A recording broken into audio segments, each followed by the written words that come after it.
What's good, Guardians?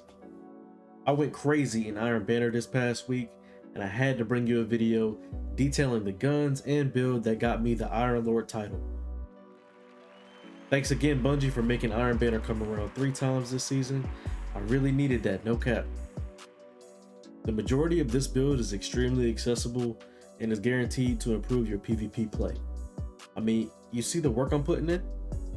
Let's go ahead and jump in.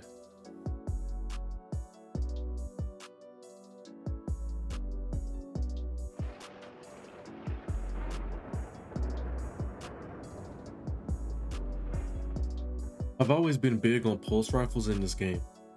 I used to rock Sacred Provenance, Horror's Least, and Disparity, just to name a few, because I've loved fast firing or hard hitting pulses to death. So when I saw Shaxx was dropping a new 540 pulse rifle, I had to check it out, and I swear it really dominates PvP right now. Autumn Wind with Headseeker is the most fun I've had in Crucible in a long time. I've been using a heating up Headseeker roll with a range masterwork, small bore, and high caliber rounds, and I feel like I can win any gunfight. If you don't have an Autumn Wind with Headseeker yet, go put on the Crucible Prosperity Ghost mod so that each Crucible win has a chance to drop an additional piece of legendary gear and go crazy. You're gonna want this gun, trust me. For your secondary weapon, I recommend that you use an SMG.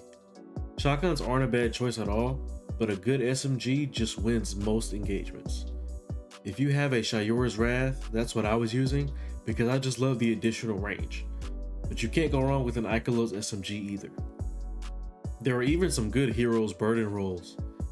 There are really tons of options, and if you don't have any of these guns, just use an SMG that feels good to you. For heavy, I recommend a machine gun, preferably with a damage perk like Rampage or Killing Tally, just so you can easily secure multiple kills in one heavy spawn. The Solar Warlock subclass has great movement, survivability, abilities, and a useful super that can really turn the tide in a game by holding down key choke points and denying the enemy map control. You're going to want to run Phoenix Dive so you can cure yourself and nearby allies whenever you trigger the dive. This has a base 55-second cooldown, so you're going to have it up more often than not, and it's great to get you out of a pinch. Burst Glide is the jump I recommend for the fastest possible jump. Celestial Fire as the melee. I find you're able to essentially snipe enemies who may be hiding around corners using this melee, so the added range is just always useful. And then a seasoned staple right now, Firebolt Grenades.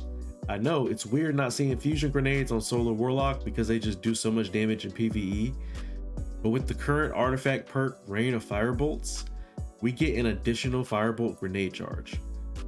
These grenades are so good for forcing enemies out of hiding spots and playing aggressively while not fully exposing yourself. Make sure that you have on Icarus Dash for amazing mobility, as you will seemingly always have that dash up to get you to and from the fight faster. Touch of Flame is important so that our grenades seek targets out from a further distance and hit more targets within the effective radius. These are key to the subclass. The fragments are plug and play, so I encourage you to just try out a combination that works best for you. Well of Radiance is a must on this class. Dawnblade to me feels underwhelming even after the buff, so I find that getting my well so much faster compared to other Guardians in PvP matches, I can really take advantage of getting map control and eventually just snowballing from the kills that I'm going to get from my Well of Radiance.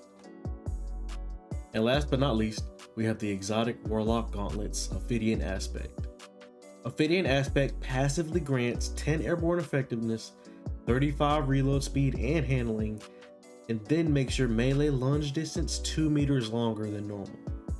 The passive buffs that this exotic gives you just for having it equipped and nothing needed to trigger it is honestly insane.